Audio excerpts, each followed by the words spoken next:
Welcome back, brothers and sisters. I am Braden. This is Langley Outdoors Academy, the place where we not only talk about what's going on in the gun world, but also how we're going to fix it together. And the content that I'm about to show you is clowns on parade, man. This is from CNN talking about the experts and how we are causing all the problems in Mexico around guns at the exact same time. The border wall is working, it's causing issues, but it's also not working. Guns are the issue. Stealing, theft, criminals, cartels.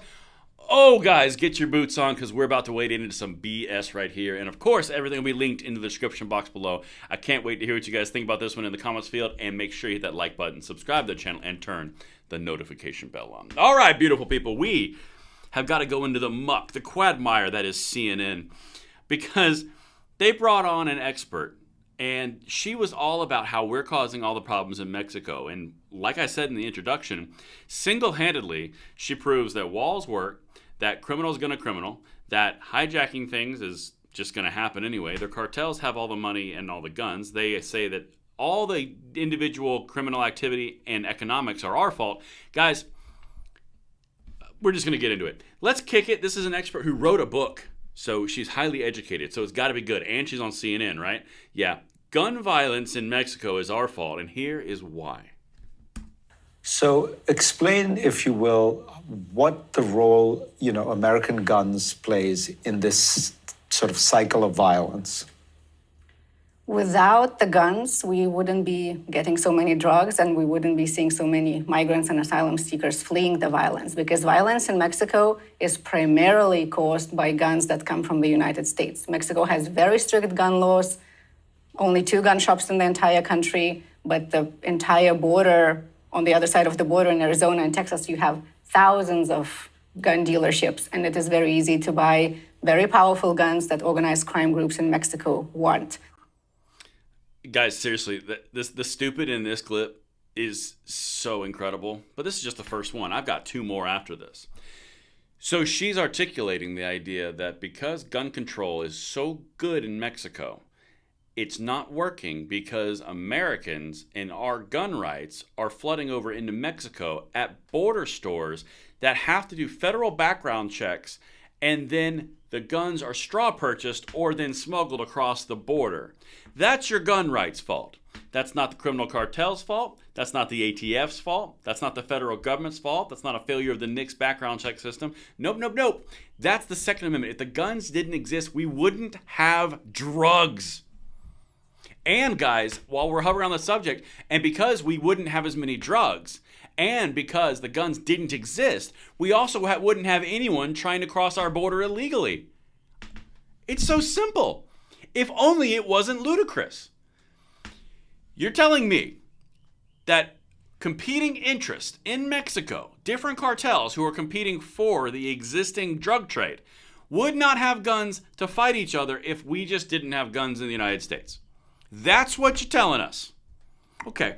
Well, maybe the very intellectual Brown University professor who wrote this book has more to go into here about the border crossing and how if we just didn't have walls and we didn't have a border and we didn't have all of these issues, guns wouldn't even need to be existing, and therefore we wouldn't have any crime. I'm not making this up. Let's keep going. What do you think that most Americans don't understand about this whole situation now that you've studied? Because you talk about how this militarization, actually enriches the cartels. That struck me as a fascinating point. That's a very important issue. We think that if we build a bigger wall or a longer wall or send the troops to the border, we will prevent people from coming and we will keep violence on the other side of the border. But that violence is created by our own tools, by the guns we produce and make in this country. So the more we militarize the border, the more difficult it is for both migrants to reach safety, but also it increases the profits of organized crime groups who compete for these diminishing routes to take So because you drugs across the require border. more and more professional militarized cartels to break through. Exactly, and more powerful weapons. Oh, the brilliance. So let me just track you through that little paragraph she just said, and let's just provide a little bit of context. So the argument here is that if we just didn't have guns, we wouldn't need a wall because walls are bad and walls don't work, and they're simply archaic inventions that have no benefit whatsoever.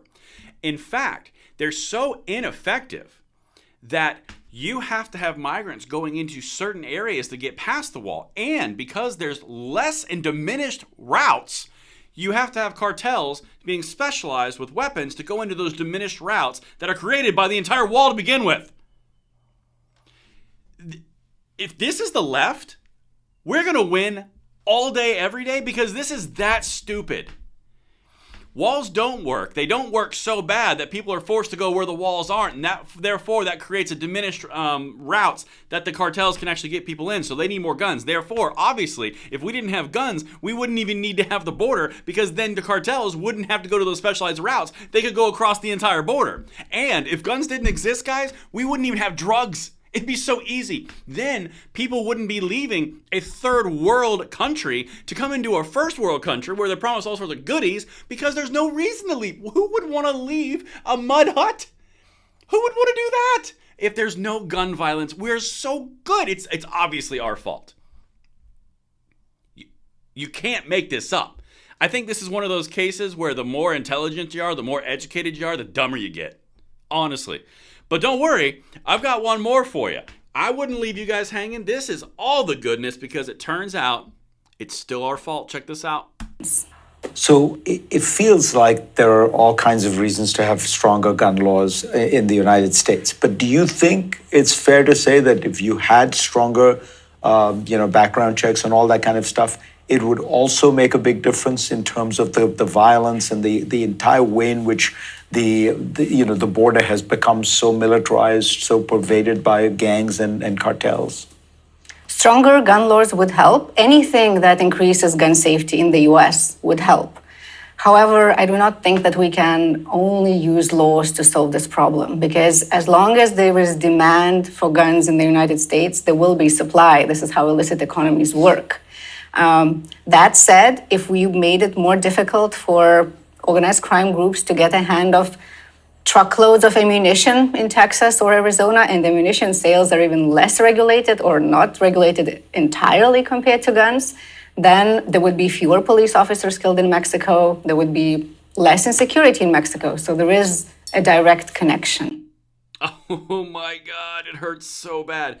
Okay, so after all of that, it turns out, guys, that's if there's demand, there's going to be supply. What?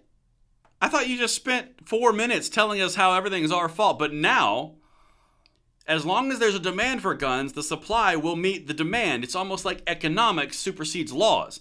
Even she said, well, laws aren't going to solve this problem. Then what are you talking about? Other than just to sell your book on CNN to a hapless audience that just goes, gun control, when you just spent the entire 4-minute segment undermining any point that you had could give any shred of credibility. But don't worry, CNN, that captive audience, they got you. It is painful. And then at the very end, I just want to throw this up there, because cartels are clearly hopping on Brownells, and they're just ordering truckloads of ammunition, right? They're not millions of rounds of ammo stolen from U.S.-bound trucks on Mexican highway. Yeah. The big bottom line here, guys, everything that she's talking about is criminal behavior. Buying guns in the United States under your name and handing them to someone else, that's called straw purchasing. Illegal. Stealing guns and transmitting them to other people and across the border, illegal. Going across the border with firearms at all, illegal. Criminal activity, illegal. Violence, illegal. Drug trafficking, drug smuggling, people smuggling, border crossing, illegal. And then at the very end, don't worry, guys. As long as there's demand, the supply is going to rise. What?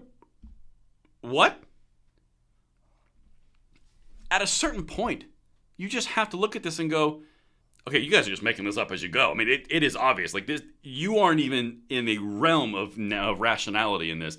You want gun control. You want a policy objective, and therefore you are backing out of it with really stupid examples instead of bringing you forward to common sense into a conclusion. That's the important piece. Everything that I've got for you is going to be linked in the description box below. I can't wait to hear what you guys think. And of course, make sure you hit that like button, subscribe to the channel, and turn the notification bell on.